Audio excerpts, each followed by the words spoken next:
My father offered my fiancé $1 million to leave me, and he took it. No argument, no hesitation. He took the money, walked out of my father's office, and disappeared from my life. I thought the man I was about to marry had just proven my father right. 3 days later, I discovered what he'd spent the money on. And suddenly, I wasn't sure who had betrayed whom. Let me start from the beginning. My name is Claire, and being the daughter of a billionaire sounds much better than it actually is. My father, Richard Bennett, built one of the largest construction companies in the country. He started with almost nothing. By the time I was 25, our family had more money than we could ever spend. But money changed something in my father. He stopped trusting people, especially people who wanted to get close to me. Every boyfriend was after the family fortune. Every new friend wanted something. Every act of kindness had a hidden price. At least, that's how Dad saw the world. Then I met Noah. He wasn't wealthy. He taught mathematics at a public high school. He drove an 8-year-old car. He wore the same watch almost every day. And on our first date, he had no idea who my father was. I loved that. For the first time in my life, someone looked at me and saw Claire. Not Richard Bennett's daughter, not an inheritance, just me. 2 years later, Noah proposed. I said yes before he finished asking. My father didn't celebrate. He simply looked at Noah and said, "I hope you understand what you're marrying into." Noah smiled. "I'm marrying Claire, sir, nothing else." Dad didn't believe him.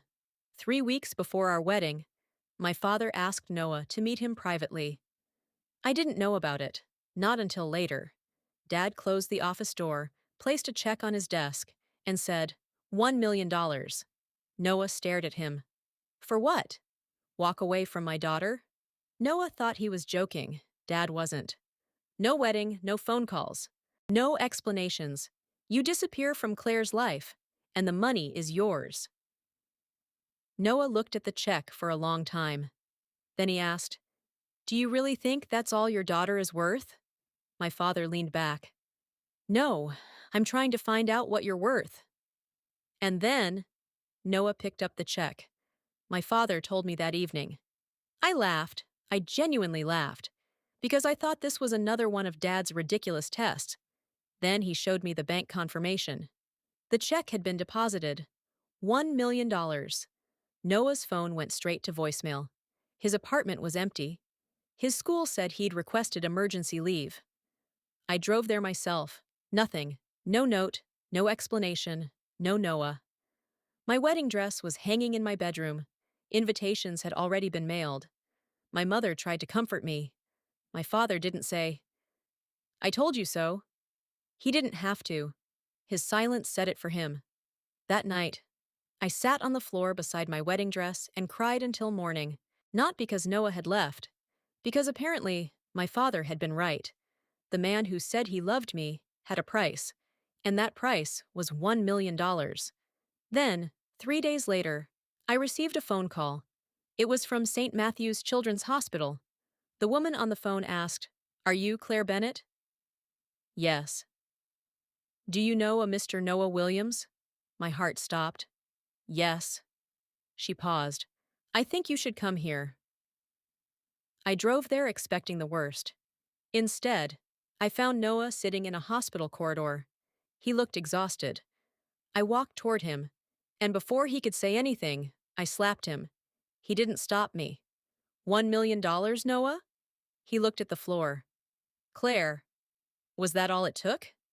"No." "Then explain it." He stood slowly. "I can't." I laughed through my tears. "Of course you can't." I turned to leave. Then a little girl came running down the hallway, maybe 8 years old. She wrapped her arms around Noah. "Mr. Williams!" He knelt and hugged her. Behind her came a woman I recognized. She worked in my father's house. Her name was Maria. She had been part of our household staff for nearly 15 years. Her face was wet with tears. She looked at me, then at Noah. "You didn't tell her?" Noah said nothing. Maria reached for my hand. "Miss Claire, the money wasn't for him." I looked at Noah. What? Maria's daughter, Sophia, had been born with a serious heart condition.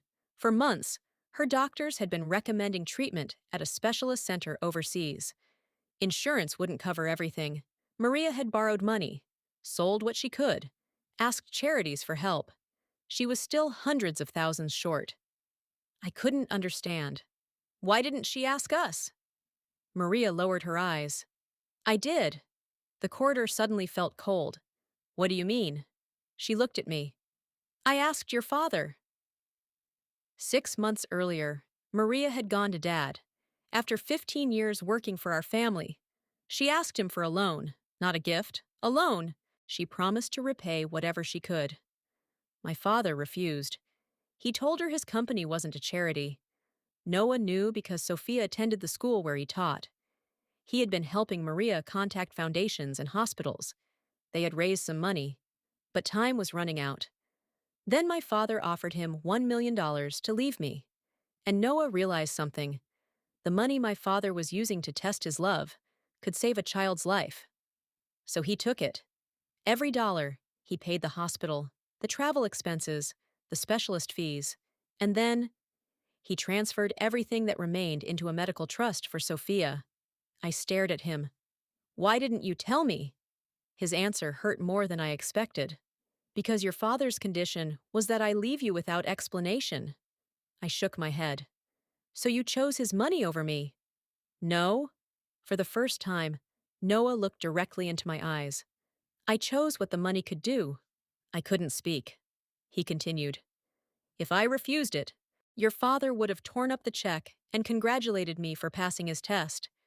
He looked through the glass toward Sophia. And that little girl might have lost her chance. My anger began collapsing underneath me. But you could have told me afterward. I wanted to. Then why didn't you? Noah's eyes filled. Because I needed you to decide something without me influencing you. What? Whether you could marry me knowing that, given the same choice again, I'd still take the money. Silence. I looked through the hospital window. Sophia was laughing with her mother. Then I thought about my father. $1 million had been pocket change to him. He'd been willing to spend it to prove someone didn't love me, but unwilling to lend part of it to a woman who had served our family for 15 years to help save her child. That was when I understood Noah's final words from my father's office. Do you really think that's all your daughter is worth? The question had never been about me. It was about what we believed money was worth. I went home that evening. Dad was sitting in his study. He looked up. You found him? Yes. I suppose he had an explanation. He did. Dad smiled sadly. They always do. I placed a hospital receipt on his desk. $1 million. His smile disappeared. I told him everything. For once. My father had nothing to say. Finally, he whispered, He gave it all away? Every dollar. Dad stared at the receipt for a long time. Then he asked, Why? I said, Because you offered him enough money to reveal his character. You just misunderstood what it revealed. My father didn't come to the hospital that night, or the next morning. But 2 days later, Maria walked into Sophia's room and stopped. My father was sitting beside the bed. No assistants, no driver, no expensive suit, just Dad. He apologized. Not with a check. With words. Perhaps for the first time in years, he understood that some things couldn't simply be bought. Sophia eventually received her treatment, and she came home. As for Noah, I found him outside the hospital the day Sophia was discharged. I asked him one question. Do you still want to marry me? He smiled. I never stopped. We postponed the wedding, not because we weren't sure, because there were things all of us needed to repair first. 6 months later, Dad walked me down the aisle. Before giving my hand to Noah, he quietly said, I was wrong about you. Noah smiled. About both of us, sir. Dad laughed. Then he did something nobody expected. He established a foundation to help the children of employees facing serious medical emergencies.